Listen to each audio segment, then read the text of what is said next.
send comfort and love to the survivors of Sunday's mass shooting in Las Vegas. And we come together to honor the lives taken, forever changed, by renewing our own community's commitment to peace. During what should have been a fun and happy night, at least 58 people were shot and killed, and more than 500 were hospitalized. This is now the largest and most deadly shooting in modern American history. As we continue to collectively grieve and details continue to unfold, we have a responsibility to act to prevent further gun violence in America. This shooting is a terrifying tragedy. Just as terrifying is the frequency of shootings in this country, and worse, our growing acceptance of their regularity. This is not normal. The time to talk about gun violence is now. This should be a moment of reckoning. For years, the NRA and their allies in Congress have pushed a guns everywhere agenda. We routinely see what that's gotten us. A devastating pattern of countless Americans shot and killed. Think about that for a moment. Only in America is the phrase, "yet another mass shooting," part of our vocabulary. Americans shouldn't have to worry about being shot at outdoor concerts, movie theaters, elementary schools, churches, nightclubs. We don't have to live like this. Our country is at a defining moment. Do we want to live in a country where we are all armed to the teeth in every moment of our daily lives? Or do we want to live in a country where we feel safe in our daily lives? Do we want to fight for stronger gun laws that will make us all safer? Moms Demand Action chooses to advocate for stronger gun safety laws. The connecting element between all of these tragedies is that it is far too easy for people with dangerous histories to get their hands on guns in our country. Thoughts and prayers are not enough. We have to demand action to end gun violence. My new friend Christopher Hansen was there at Pulse on June 12, 2016. He is a gun violence survivor, and he would like to share some words with you now.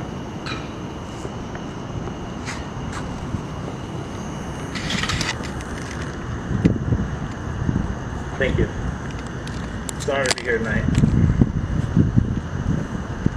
Good evening. My name is Christopher Hansen, and I'm the oldest son of 7 children.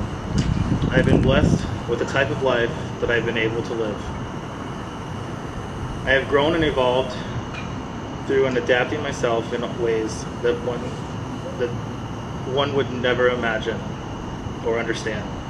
I have seen and experienced things that no one would never dare to want to dream. But if you did, at least you could wake up and not have to worry about it anymore. I have been blessed up to this point in my life. Along my journey, I have met some really amazing people, including those that are in the crowd today, from my family to friends, and those with the common interest of sharing and promoting love. I can barely see this, I'm sorry. I should have memorized it.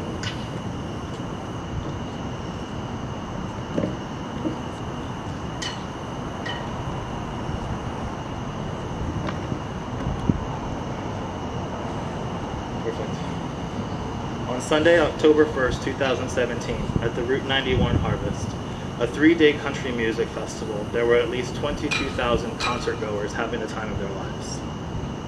Creating Snapchats, videos, memories for all of their families and friends to enjoy on their social media outlets. They were drinking, eating festival foods, and singing out loud to their favorite country artists with others from around the world. 58 lives were taken by several rounds of flying stray bullets that flew through the air, implanting into whoever was there to stop them. 527 people were injured, 22,000 concert goers scattering and scrambling around like a dark room full of roaches when the light comes on. Nowhere to run, nowhere to hide, just stuck, huddled up among one another in hopes that they weren't the next to be claimed by a madman's trigger. Sitting there like a toy duck in a pond during a carnival game with no way out. Some folks hiding behind cars, others around the stage, while some just lying there helpless. Even though there was an act of hate, there was also much love presented within the time of terror. People helping each other, and no one leaving anyone behind. Others waited with the wounded until help arrived, even staying there to be the last to say goodbye. One individual's hope for living could be your chance to ensure their last breath is not taken in vain. I remember the night that altered my way of thinking nearly 16 months ago when I stepped into Pulse nightclub for the first time, and the last time as an open venue to the public for dancing, drinking, making friends, and creating memories. A gay nightclub that was meant to be a safe haven for the LGBT community and those that wanted to just let loose. A place we could call home outside of home, a sanctuary of fun for all. But another set of events unfolded that evening. I walked into Pulse for the first time just after 11 p.m., paying $10 to be a target that would be declared the nation's largest mass shooting in modern day history. The entertainment capital of the world, home of the magical world of Disney and Hogwarts. Who would do such a thing? Orlando, Florida is such a loving and beautiful place to be, or at least it has been for me. Even though I've struggled through my day-to-day life, living in the moment, I was so excited to go out dancing and meet new people after being in a car wreck, leaving me with a sprained wrist and hand. I was healed for the most part, and ready to get the sense of the nightlife. Boy, did I get one. I moved to Orlando in hopes of finding community and setting in some roots for a while. Be careful what you wish for, as you just might get it in the ways that you could never imagine. My heart and thoughts go out to the families and those affected by this heinous act of evil. The days ahead are going to be the most challenging for those involved. I was lucky enough to be surrounded by amazing people when I was trying to find resources of what was to come.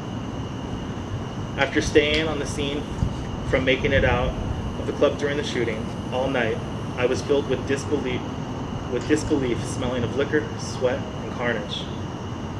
The bracelet that I still wear today with Chance in cute letters knotted together is stained with the pain, heartache, and the love we shared, as I was saving others and making sure that no one was left behind. It's about to come off, but I'm going to wear it until it does. Telling one girl that I wouldn't leave her side and give her hope and a reason to want to hold on. Luckily, she made it. But if she would have stayed in the grass wounded, she would have bled out. She was laying between my thick thighs like a cushion, which was better than the hard grassy ground where me and another club goer found her. And her bullet hole was pressed against me, allowing her blood loss to be halted for a moment. We are now friends today, and others I may never meet, and one I was able to meet in the hospital. I was saved from an officer who stopped me from running back into the war zone just before the gunfire was engaged between the terrorists and the police officers. I'll never forget how I felt and what I saw, smelled, and endured on the early morning of June 12, 2016.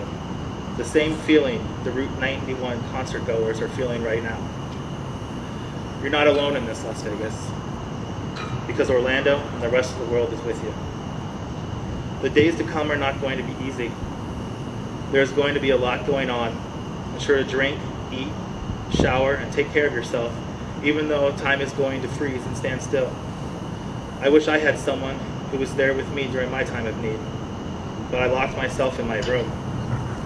I didn't talk to anyone except for who I met that went through similar experiences, and those that were reaching out to help.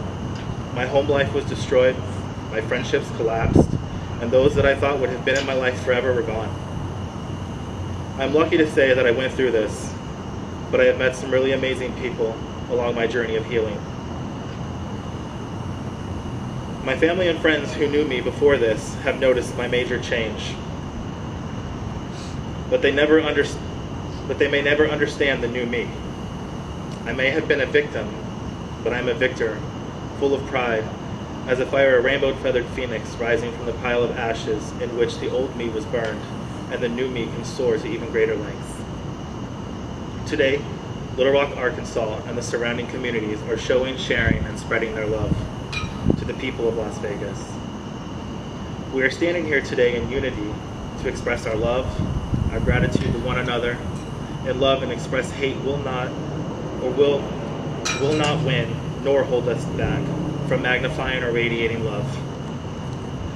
Look to the person beside you, behind you, in front of you, and all around you.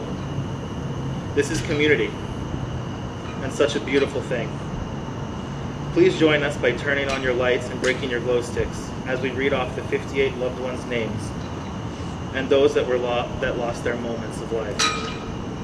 Now for a moment of silence as we honor those affected by our nation's largest mass shooting in modern day history, in the second largest entertainment capital of the world, Las Vegas. Our hearts are with you.